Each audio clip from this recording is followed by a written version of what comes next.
The sun rose over sunny meadows like it always did, slow, golden, and forgiving. Palm trees swayed lazily along the quiet streets of this small Florida suburb, their fronds whispering secrets to the early morning breeze. Number 47 Magnolia Lane stood modest and proud among larger, flashier homes, a single-story bungalow painted soft butter yellow with white shutters and a front porch that seemed permanently decorated for comfort. A wooden swing hung from the porch beams, creaking faintly even when no one sat in it. Two rocking chairs flanked a small table that held a ceramic pitcher of iced tea and a plate that was never empty for long. Potted geraniums bloomed in bright defiance of the Florida heat, their red petals catching the light like tiny flames. This was Grandma Eleanor's house, and for 22 years it had been the safest place in the world for her granddaughter, Lily Harper. Lily pulled her beat-up blue Honda into the driveway at exactly 7:15 a.m., the way she did every weekday morning before her shift at the Coastal Bean Cafe. She stepped out wearing her usual uniform, black jeans, white polo with the cafe logo, hair pulled into a messy bun, and the same pair of white sneakers that had seen better days. In her left hand, she carried a paper grocery bag. In her right, a small bouquet of sunflowers she'd picked up from the roadside stand on her way. "Morning, house," she murmured, as she always did, patting the porch railing like an old friend. The front door opened before she could knock. "There she is," came Grandma Eleanor's voice, warm and slightly raspy from years of singing lullabies and laughing at her own jokes. Eleanor Harper stood in the doorway in her favorite floral housecoat, silver hair pinned loosely, glasses perched on the end of her nose. At 75, she moved slower than she used to, but her eyes still sparkled with the same mischief they had when she was 30. "Sunflowers again," Eleanor teased, taking the bouquet. "You're going to make the neighbors think I'm vain." "You're allowed to be vain," Lily replied, kissing her grandmother's cheek. "Besides, they match your smile." Eleanor laughed, that soft, rolling chuckle that made everything feel lighter, and ushered Lily inside. The house smelled like it always did: vanilla, fresh laundry, and the faintest trace of garden soil. The living room walls were covered in framed photographs, black and white wedding pictures of Eleanor's parents, color shots of Lily's mother as a toddler, school portraits of Lily through every awkward phase, and dozens of snapshots of family holidays long past. A crocheted blanket lay across the back of the faded green sofa. On the coffee table sat Eleanor's latest library book, a cozy mystery, as usual, and a half-finished crossword puzzle. Lily set the grocery bag on the counter. "I brought your favorites: fresh strawberries, whole grain bread, that almond butter you pretend you don't like but finish in 3 days, and, drumroll please, 1 pint of mint chocolate chip ice cream." Eleanor's eyes lit up. "You're spoiling me." "Someone has to," Lily began unpacking. "Besides, it's Tuesday. Tuesday is treat day. House rules." They had invented that rule when Lily was 12, after her mother passed away. Back then, Tuesdays had been the hardest, empty evenings when grief felt heaviest. So they made Tuesdays special: ice cream, silly movies, late-night talks. The tradition had stuck, even after Lily moved into her tiny apartment near the community college. While Lily put groceries away, Eleanor busied herself at the stove, cracking eggs into a bowl for their usual breakfast of scrambled eggs and toast. "How was your night class?" Eleanor asked. "Long. Professor Ramirez is obsessed with symbolism. We spent 45 minutes analyzing why a red door in a story means danger. I kept thinking, maybe the character just likes red." Eleanor chuckled. "Sometimes a door is just a door. People love to complicate things." Lily leaned against the counter, watching her grandmother work. There was something comforting about the way Eleanor's hands moved: steady, practiced, gentle. Those same hands had braided Lily's hair for school, bandaged scraped knees, and held her through every storm life had thrown their way. They ate breakfast at the small kitchen table by the window that overlooked the backyard garden. Eleanor grew tomatoes, basil, peppers, and sunflowers there, enough to share with half the neighborhood. The garden was her pride, her therapy, her quiet rebellion against getting older. "So," Eleanor said after a sip of tea, "any news from your uncle?" Lily's fork paused midair. Robert, Uncle Robert, was Eleanor's only son. 49 years old, successful real estate agent, owner of a shiny black SUV, and a man who always seemed to be in a hurry to be somewhere else. He lived 20 minutes away in a gated community with his wife, Carla, but those 20 minutes might as well have been 20 miles. "He texted last week," Lily said carefully. "Said he's been busy with a big condo project in Miami." Eleanor nodded slowly. Busy, right. There was no bitterness in her tone, just quiet acceptance. But Lily could see the flicker of hurt in her grandmother's eyes. Carla had never quite warmed to the little yellow house on Magnolia Lane. Too small, too old-fashioned, too ordinary. She preferred marble countertops, three-car garages, and homes that screamed success. Robert, who had once spent entire summers helping his mother plant tomatoes, now talked about upgrading Eleanor's lifestyle, code for moving her to a senior living facility with manicured lawns and scheduled bingo nights. Lily changed the subject. "Mr. Jenkins stopped by yesterday while I was weeding. He brought you that book on Florida birds you wanted." Eleanor smiled. "Harold's a good man, always has been." Mr. Jenkins lived 2 houses down, a retired attorney with a soft voice and an encyclopedic knowledge of everything from gardening to local history. He checked on Eleanor almost as often as Lily did. After breakfast, they moved to the porch. Lily carried out the rocking chairs while Eleanor settled into the swing with a sigh of contentment. The morning air was still cool enough to be pleasant. Lily sat beside her, legs tucked under her. "Tell me a story," she said, the way she had since she was little. Eleanor tilted her head, thinking. "Which one? The time I accidentally joined a square dancing club, or the one about the stray cat that lived in our garage for 6 months?" "The cat one," Lily decided immediately. Eleanor laughed and began. The story unfolded slowly, full of details. The cat's orange fur, the way it would wait by the back door every evening, the night it brought a live mouse as a gift and dropped it on the kitchen floor right in front of dinner guests. Lily listened, laughing in all the right places, even though she'd heard the story a dozen times. That's how the mornings usually went. Stories, laughter, small chores, and the gentle rhythm of 2 people who loved each other without needing to say it every 5 minutes. Around 10 a.m., Lily helped Eleanor water the garden. They worked side by side, the hose hissing softly, droplets catching the sunlight like diamonds. "You know," Eleanor said as she knelt to check the tomato plants, "I've been thinking about the future lately." Lily's heart gave a little squeeze. She hated when her grandmother talked about the future like it was something to prepare for. "What kind of thinking?" she asked, trying to sound casual. Eleanor straightened slowly, brushing dirt from her hands. "Just wondering what happens when I'm not here anymore. Who takes care of the garden? Who sits on this porch?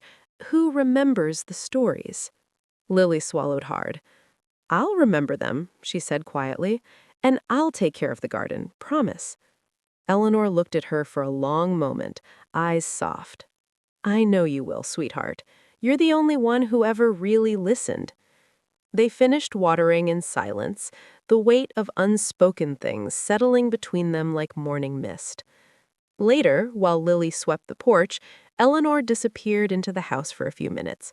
When she returned, she carried something small and worn, Lily's childhood teddy bear. The bear had once been golden brown, but years of love had faded it to a soft honey color. One ear was slightly crooked from when 5-year-old Lily had tried to give it a haircut. A tiny heart-shaped button was sewn over its chest, Eleanor's handiwork, after the original button fell off. "I was cleaning the closet," Eleanor said, "and I thought you might want him back." Lily took the bear gently, surprised at how emotional the gesture made her feel.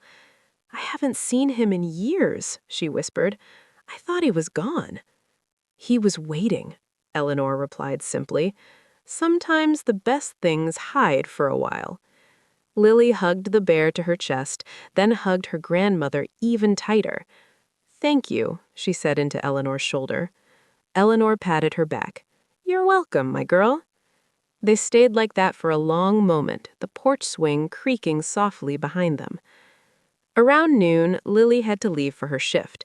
She kissed Eleanor's cheek, promised to bring dinner tomorrow, homemade lasagna, her specialty, and drove off with the teddy bear sitting in the passenger seat like an old friend. Back inside, Eleanor locked the front door and walked to the kitchen. She opened a drawer she rarely touched, the one where she kept important papers, old receipts, and one small folded ticket. She unfolded it carefully. The numbers stared back at her, the winning combination for last Saturday's $50 million Florida lottery jackpot. Eleanor had bought the ticket on a whim at the corner gas station while picking up milk. She hadn't told a soul. Not Robert, not Carla, not even Lily. She had her reasons. Carefully, she folded the ticket again and slipped it deep inside the teddy bear's back seam, right where she'd sewn it shut years ago after the stuffing started coming out. The bear had always been special. Now it was something more. Eleanor placed the bear on the shelf in Lily's old bedroom, exactly where it belonged. Then she went back to the porch, sat in the swing, and closed her eyes. The breeze carried the scent of gardenias from next door.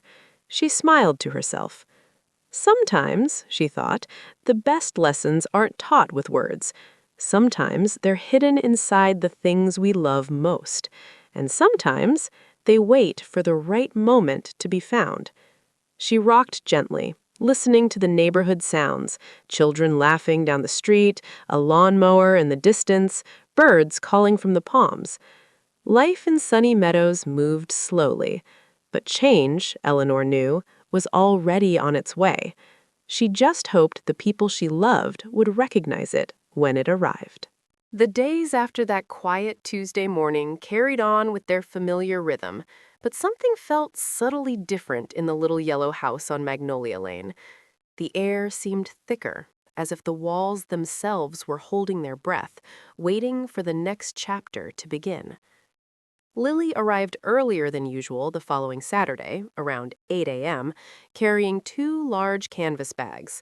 One held fresh produce from the farmer's market, ripe peaches, zucchini, a bundle of fresh thyme.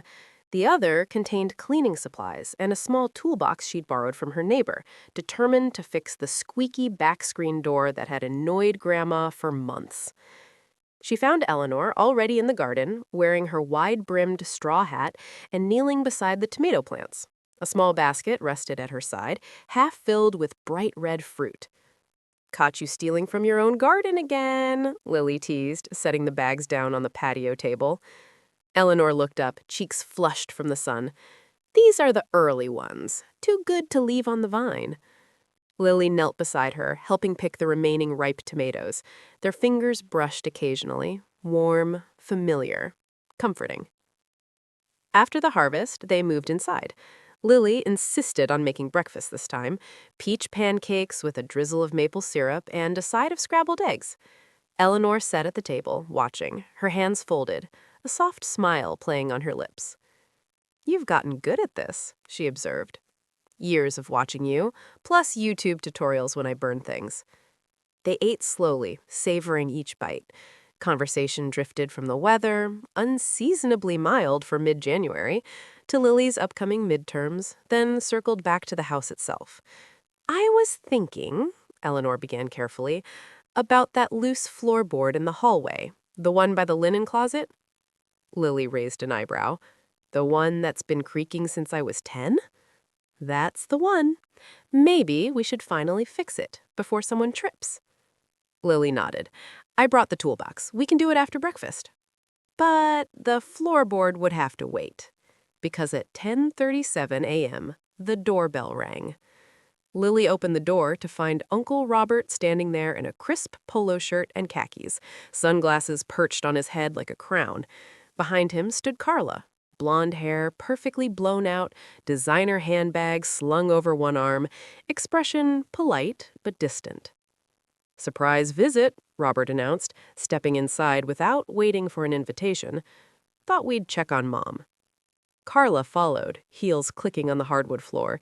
She glanced around the living room with the quick scan of someone appraising real estate. "Smells like pancakes," she offered a tight smile. "Peach pancakes, Grandma's recipe." Eleanor rose slowly from the table. "Robert, Carla, this is unexpected." Robert gave her a quick hug, more formality than warmth, then stepped back. "We were in the area. Big open house in Palm Grove this afternoon. Figured we'd stop by first." Carla added, "We brought you something." She reached into her bag and produced a glossy brochure for Sunset Palm Senior Living Community. The cover showed smiling seniors playing shuffleboard beside a sparkling pool. Eleanor took the brochure, glanced at it, then set it on the coffee table without comment. Robert cleared his throat. "Mom, we've been talking about the future. That place has excellent care, activities, security. You wouldn't have to worry about yard work or maintenance anymore." Eleanor folded her arms. "I like my yard work." "I know, but—" Robert gestured vaguely at the house. "This place is getting to be too much.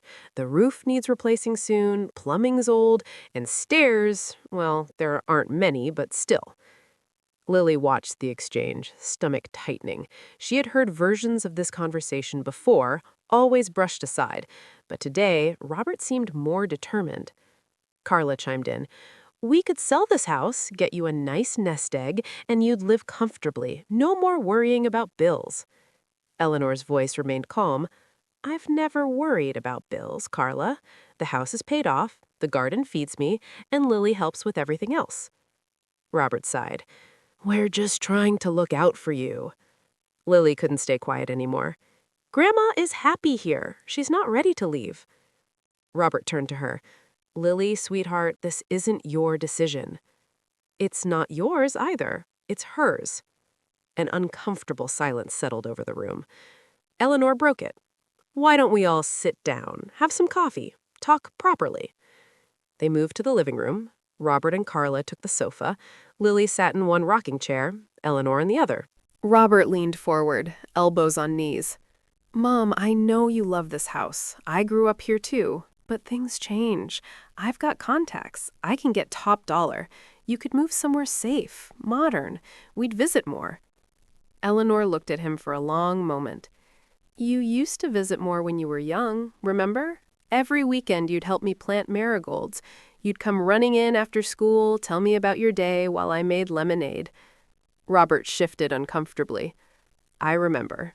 "You were proud of this house back then," Eleanor continued softly. "Said it was the best place in the world." Carla touched Robert's arm. "Things are different now. We have responsibilities, a mortgage, kids' college funds." "We don't have kids," Lily pointed out. Carla's smile faltered. "Future kids. Plans." Eleanor nodded slowly. "Plans are important, but so are memories." The conversation drifted after that. Awkward small talk about Robert's latest real estate deals, Carla's yoga classes, Lily's college courses. Eventually, Robert and Carla excused themselves, promising to talk more soon. When the front door closed behind them, Eleanor let out a long breath. Lily knelt beside her grandmother's chair. "You okay?" Eleanor patted her hand. "I'm fine, sweetheart. Just tired of the same song." Lily hesitated, then asked the question she'd been holding back. "Do you ever think about moving?" Eleanor met her eyes. "Only if I had to. This house holds every important moment of my life. Your mother's first steps in that hallway, your first Christmas here, my wedding photos on the wall. I'm not ready to let it go." Lily squeezed her hand. "Then we won't let it go." After Robert and Carla left, the house felt quieter than usual. Lily suggested they do something relaxing, maybe look through old photo albums. They settled on the sofa with 3 thick albums Eleanor had kept since the 1970s. The first pages were black and white. Eleanor, as a young woman, hair in soft waves, standing beside a handsome man in a suit, Lily's grandfather, who passed when Robert was only 12. He was always laughing. She traced the photo with her finger, even when things were hard. Next came color photos, baby Robert in a tiny sailor suit, then toddler Robert riding a tricycle in the driveway, young Eleanor exhausted but beaming, holding her son after a long day at the diner where she waitressed to keep the house. Lily turned the pages slowly. There were photos of Robert's high school graduation, his first car, his wedding to Carla. Then came Lily, tiny, wrapped in a pink blanket held by her mother. Pictures of birthday parties, beach trips, Christmases with too many presents and too much tinsel. Halfway through the third album, Lily found a small envelope tucked between pages. Inside were handwritten letters, yellowed, fragile. "What are these?" she asked. Eleanor took them gently. "Letters your grandfather wrote me when he was overseas, before you were born, before even Robert." Lily opened one carefully. "My dearest Ellie, the nights are long here, but thinking of you makes them bearable. I keep your picture in my pocket. It's creased now, but your smile still lights up the darkest places." Lily read on, voice soft. The letters spoke of love, hope, small dreams for their future home, promises to return. When she finished, tears glistened in Eleanor's eyes. "He never came back," Eleanor whispered. "Car accident on the way home from the airport. I was pregnant with Robert." Lily wrapped her arms around her grandmother. "I'm so sorry." Grandma hugged her back. "Don't be. I had 23 wonderful years with him, and then I had Robert, and then I had your mother, and now I have you. Life gives, life takes, but love stays." They sat in silence for a while, albums open on their laps, the past whispering around them like gentle wind. Later that afternoon, while Lily fixed the squeaky screen door, Eleanor disappeared into her bedroom for a few minutes. When she returned, she carried a small wooden box. "I want you to have this," she said, handing it to Lily.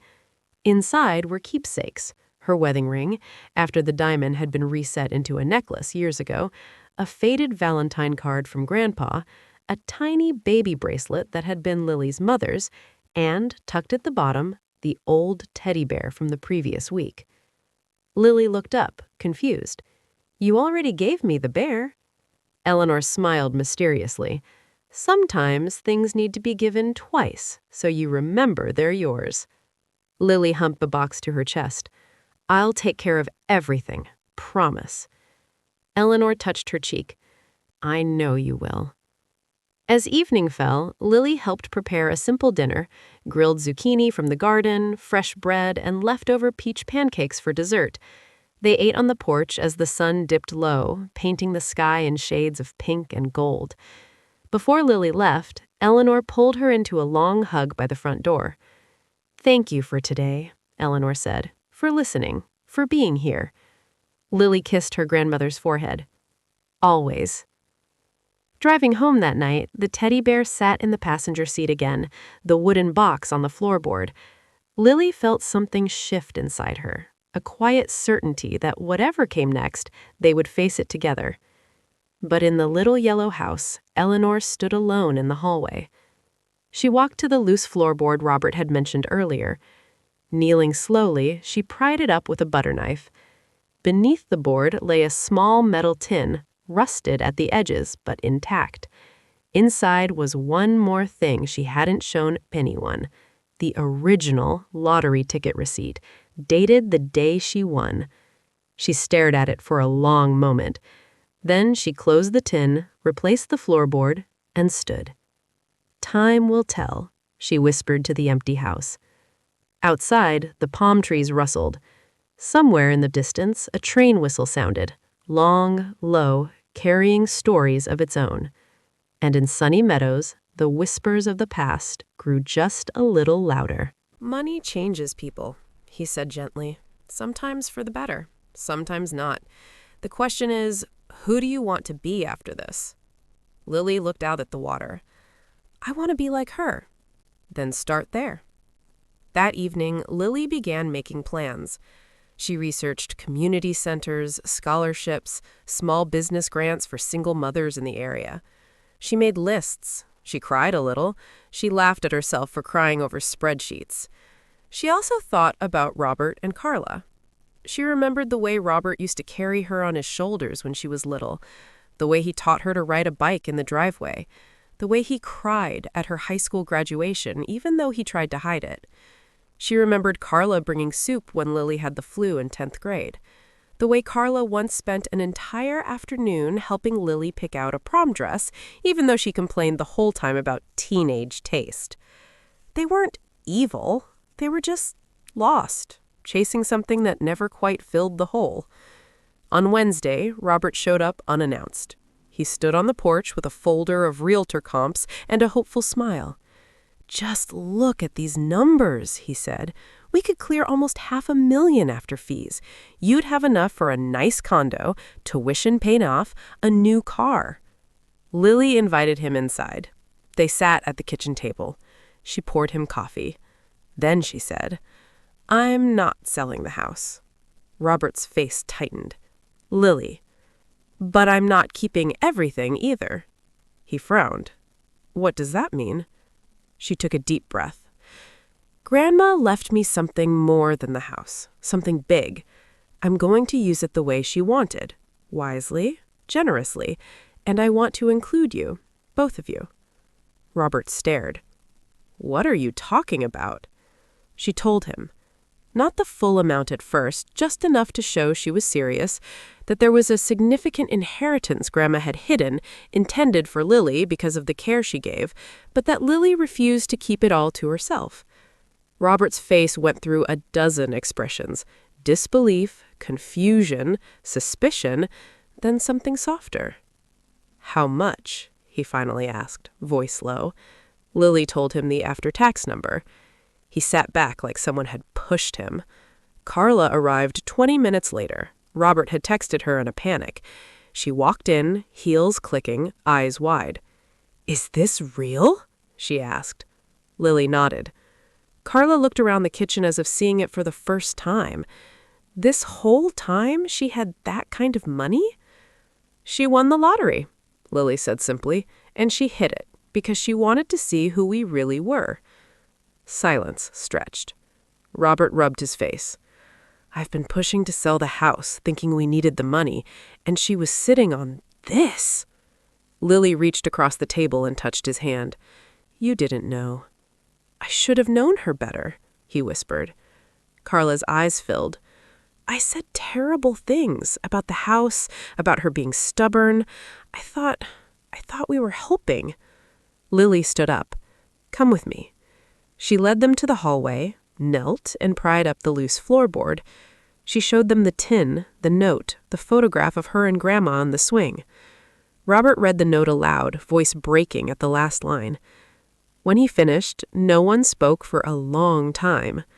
Finally, Lily said, "I'm going to keep the house, live here, maybe open a community garden program in the backyard, scholarships for kids who want to go to college, help people the way she helped me." She looked at them. "And I want to give each of you something, enough to change your lives, but only if you want to change them for the better. No strings, just a chance to start over." Robert's shoulders shook. He cried, quiet adult tears. Carla covered her mouth. Lily hugged them both. Later that night, after Robert and Carla left, stunned, grateful, promising to think carefully about what they wanted, the house felt different, lighter. Lily sat on the porch swing with the teddy bear in her lap. She looked up at the stars. "Thank you," she whispered, "for trusting me." Somewhere in the breeze, she thought she heard an answer. The next morning, she woke early. She made coffee, she opened her laptop, and she began building something new. A legacy. Not of money, but of choices. The right ones. Chapter 5. A New Legacy. The little yellow house on Magnolia Lane looked the same from the outside that spring morning in April, but inside, everything had begun to change. Sunlight poured through the freshly washed windows, catching on new paint in the hallway, soft cream instead of the old, faded beige. The porch swing had been sanded and repainted a gentle sage green. Geraniums still bloomed in their pots, but now there were new additions. Raised garden beds along the side fence filled with herbs, vegetables, and bright marigolds. A small wooden sign hung near the gate. Eleanor's Garden. Community growing space. All are welcome. Lily stood in the kitchen, apron tied around her waist, stirring a large pot of vegetable soup. The aroma of thyme, garlic, and fresh tomatoes filled the air. Today was the first official garden day. A weekly open gathering where neighbors could come, plant, harvest, learn, and share a meal. No fees. No membership. Just kindness in action. She had started small. With the first small advance from the lottery winnings, she fixed the roof, replaced the old plumbing, and painted the house inside and out. Then she turned her attention outward. The backyard, once just Grandma's personal sanctuary, now had wide paths, picnic tables built by Mr. Jenkins and a couple of retired carpenters from the neighborhood, and a shaded pergola where people could sit and talk. Lily had planted fruit trees, mango, lemon, fig, promising future harvests for everyone. The rest of the money was working quietly. She had set up the Eleanor Harper Community Fund. It gave scholarships to local high school students who couldn't otherwise afford college, especially first-generation students, kids like Lily had been. The first 5 recipients had already been chosen. One of them, a shy girl named Maria who wanted to study environmental science, was coming today to help plant seedlings and meet the neighbors. Lily had also quietly paid off Robert and Carla's mortgage, enough so they could breathe again. Not a handout, but a gift with one gentle condition. They had to attend financial counseling together and commit to building something lasting, not just spending. Robert had cried on the phone when he realized what she'd done. Carla had sent a handwritten thank you note. The first real one Lily had ever received from her. And most importantly, Lily had kept a promise to herself. No flashy life. No luxury cars. No moving to a mansion. She still drove the same blue Honda. She still worked part-time at the Coastal Bean Cafe, because she loved the people, the routine. She stood under the pergola, looked at the faces around her, old friends, new ones, families, and said, "This is what she left us. Not money. Not a house. A legacy of love." And every year, without fail, a soft breeze would move through the garden right at that moment, rustling the leaves, carrying the scent of roses. And everyone smiled, because they knew she was still there, watching, loving, reminding them that the greatest fortune isn't hidden in a ticket or a bank account. It's in the people we choose to hold close, and the choices we make every single day. The end.